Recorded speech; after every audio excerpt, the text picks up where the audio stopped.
Go ahead, ma'am. Yes. Good afternoon, everyone. My name is Dr. Ashwini Wagh. I am an infertility specialist in the Oasis Fertility in the Wakad branch.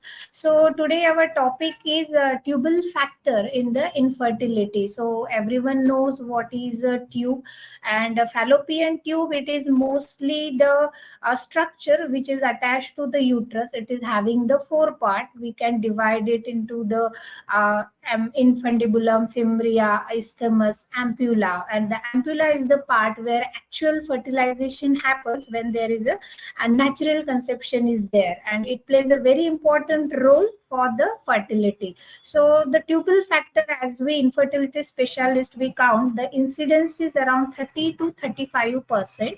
And the tubal factor infertility, it caused by the diseases, obstruction, damages, any congenital malformation, like from the birth there is absence of the fallopian tube from a one end or in a both end, and which impede the descent, means we can say the descendant of the fertilized or unfertilized ovum into the uterus through the fallopian tube, and prevent the pregnancy and a full term birth. So now we can discuss ki what are the causes of the tubal factor. The first and foremost important, it is the PID. We everybody knows what is PID. That is the pelvic inflammatory diseases.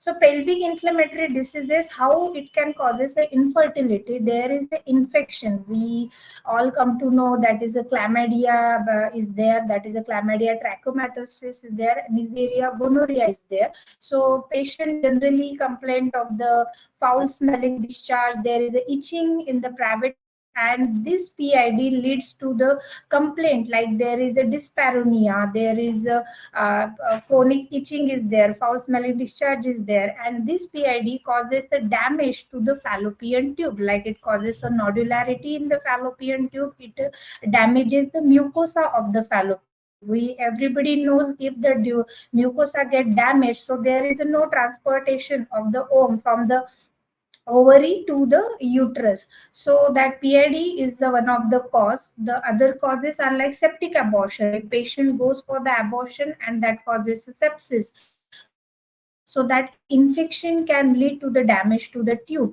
Then third cause can be the rupture appendix. If the patient is having a previous history of the rupture appendix, then the patient can have the tubal factor infertility. That means it can leads to the obstruction to the fallopian tube. Then previous surgery, like some patient they come in the OPD, they says ki previously they have done the permanent sterilization, and after permanent sterilization when the tube get occluded, and now when they are want a pregnancy, so that is the one of the factor, tubal factor we can say. Then the other is like a previous ectopic pregnancy if it is there, so that ectopic pregnancy damages the fallopian tube, and most of the cases we do the surgery because it is a life saving surgery. Patient bleed a lot, and we have to remove that pregnancy. So during that we remove the tube also, or we remove the part of the tube, and later it leads to the infertility. So most of the time whenever the patient comes, we go stepwise, like we do the take the history. So in the history it get clear whether there is a PID, whether there is a previous surgical history, whether there is a previous ectopic pregnancy is there. And the foremost means important cause is the endometriosis. If the patient is suffering from the endometriosis, because one of the theory of the endometriosis origin is that the retrograde menstruation is there, which can leads to the tubal blockage.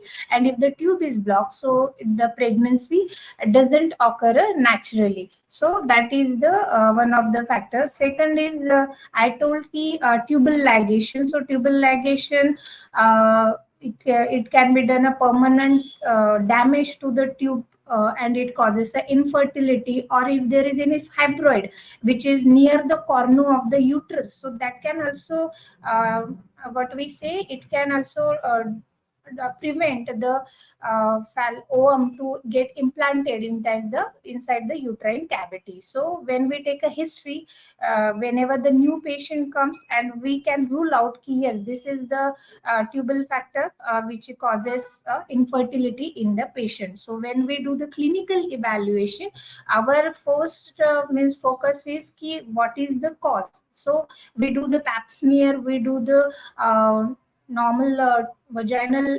inspection to see the discharge, to see whether there is any pelvic or abdominal tenderness is there, any vaginal or cervical abnormalities are there, secretions, abnormal tissues, neoplasia, anything which can imparts our toward the tubal factors. So how we diagnose ki, yes, this patient is having a tubal factor? The gold standard we can say it is a HSG, that is a hysterosalpingogram. So what is this HSG? It is a very simple test. We generally recommend patient after the menses get over, like in the day 4 to day 8 of the menses, we tell patient ki you can go ahead with the HSG. In that we put a oil contrast dye, and it is not under anesthesia. Generally it is a very simple procedure, that's why it is a cheap also.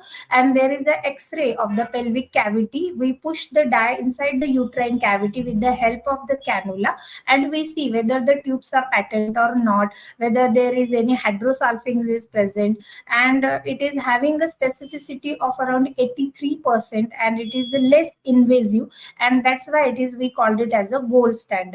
Now what is the disadvantage of the HSG? So it is obviously it is not under anesthesia, so patient can feel the pain.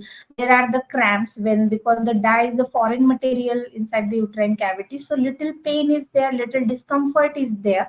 So that is the disadvantages, and obviously we are getting under the X-ray exposure, so that also can be the one of the disadvantage of the HSG. Now what is the second option to rule out the tubal factor in the infertility, which we commonly do in our Oasis center? That is the SSG, that is a sonosalpingography. It is less painful because we do it under a short GA, and we put a water or the saline, or we can use albunex also, and we give a short J to the patient, and we put the cannula inside the uterine cavity, and we see whether the bubbles or the free fluid is collected in the pouch of Douglas. So if it is present, then we can say ki, yes, your tube is a patent, and there is no any X-ray exposure. That is the advantage, and it is also not that much costly, and it is a three-dimensional imaging, so we can use a coronal image and Doppler to highlight the fluid movement through the fallopian tube.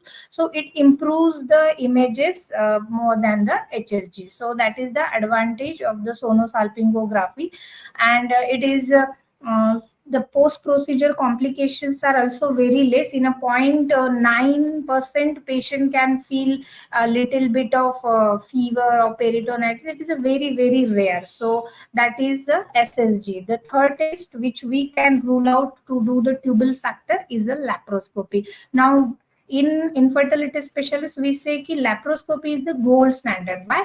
Because the nature of the pathology that affect the tube is identified, then the ovarian and the uterine pathology also identified, and it is having a high specificity. Because if there is any peritubal, means around the tube, if there is any adhesions, we can remove that. The nature of the pathology also we can understand, and if the fallopian tube disease which can be divided, we roughly divide it into the proximal and the distal tube obstruction, so that also can be diagnosed in the laparoscopy. So what is proximal tube obstruction and what is distal tube obstruction?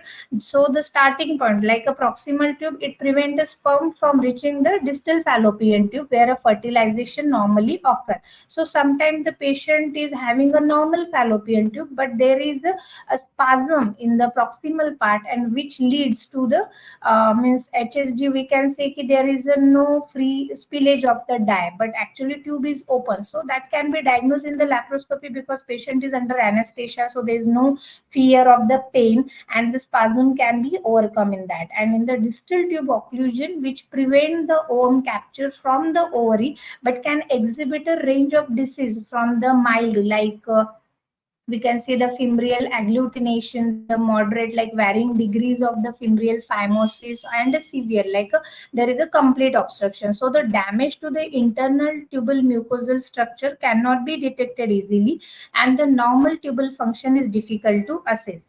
So tubal surgery after diagnostic testing, if it is indicated, so we can do the tubal surgery also. In that, we put a cannula inside the uterine cavity under the anesthesia. Patient is there, and we, with the help of the catheter, we can remove the proximal occlusion also. So that is a one tubal surgery. And the second, which is the most common, like there is a permanent sterilization was done previously, and now patient want to try naturally, because in that cases mostly everything is normal, like they have the normal ovarian reserve, they have a normal uterine cavity, everything is normal, only the thing is the tube was permanently sterilized. So in that cases we can do the open surgery or a laparoscopic surgery to do the tubal recanalization. Okay, but the tubal recanalization, whenever we do, there is a risk of ectopic pregnancy, because ectopic pregnancy is a uh, leads to, means it can lead to the death of the patient also, because the implantation which has to occur in the uterus, and if it occurs in the fallopian tube,